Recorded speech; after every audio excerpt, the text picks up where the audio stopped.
It's an Ohio State Wednesday night on Mark Rogers TV. We always bring in Brandon Zimmerman for a good discussion on Buckeye football. We call it Buckeyes Breakdown. You can check out the entire conversation on Mark Rogers TV Ohio State on YouTube, and also the audio version on Podbean and also iTunes. Just search Mark Rogers TV. All right, offensive projection of stats.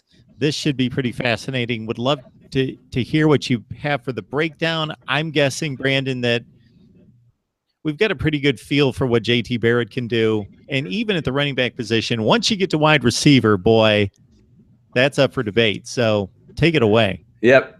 So this has been real fun for me here past, probably been 5 or 6 weeks. I've been going in depth to each position on the ozone.net. So go and check out those articles.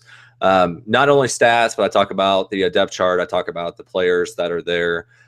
So if you're looking for just trying to find out what the Buckeyes have on the offensive side of the ball, go ahead and check out those articles. I think for the most part, pretty realistic with them from the feedback that I'm getting. There's a few different people that a lot of the Buckeye fan base does not agree with how I have them projected out. JT Barrett, I think he's going to have a rebound year this year. Obviously, he's the starter at quarterback. Looking at his stats from last year, looking at his career stats, I do think the Buckeyes are going to throw the ball more this year. To be conservative, I just had them attempt 21 more passes this year. Going off of JT Barrett's career, 7.5 yards per attempt over his previous 3 years. That comes out to him attempting 400 passes, coming out right at 3,000 yards. Based off his career completion percentage of 63%. So I kind of kept it right there. I honestly think it'll be higher. So I think Barrett this year is going to come in around 3,000 yards passing, 31 touchdowns, 6 picks. Rushing the ball, I really hope that they don't have him rush the ball as much as he did last year. Last year, he was around the 201 carries. This year, I've got him more down around the 150 carry range. Having him rush for about 760 yards and another eight touchdowns there.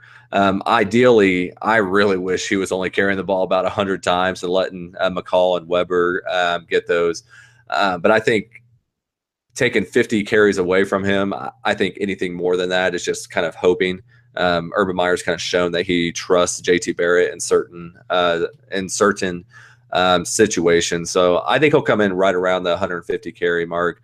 So that would give him 3,765 total yards of offense and 39 touchdowns, which as I've mentioned on here before, I think JT Barrett's really going to have a good year. I would not be surprised if he's in the Heisman hunt by the end of the year. And with those stats, I think that would easily get him into, the final 3 or 4 or 5 guys.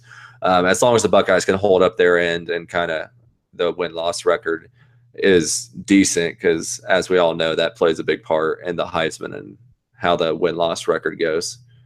Brandon, when it comes to JT Barrett's stats, I want to see the performance in particular games, because I think we can gauge close to what his stats are going to look like overall, but I wouldn't mind if there were a bunch of 15 for 20s for $175 against the worst teams on the schedule, and he's out in the third quarter and he didn't really light it up, wasn't asked to, no issue there. But if there's a lot of 25 for 30s for 325 and beating up a lot of bad teams on the schedule, then there's against the better teams on the schedule some 12 for 25s with a couple picks, then that's obviously going to be an issue. So for JT Barrett, where you've got him in regards to completion percentage, yards, touchdown to pick ratio, and all of that, I can totally buy. No question about that. I just want to see it against the better teams, as it has been in 2014 and down the stretch against Michigan and Notre Dame in 15.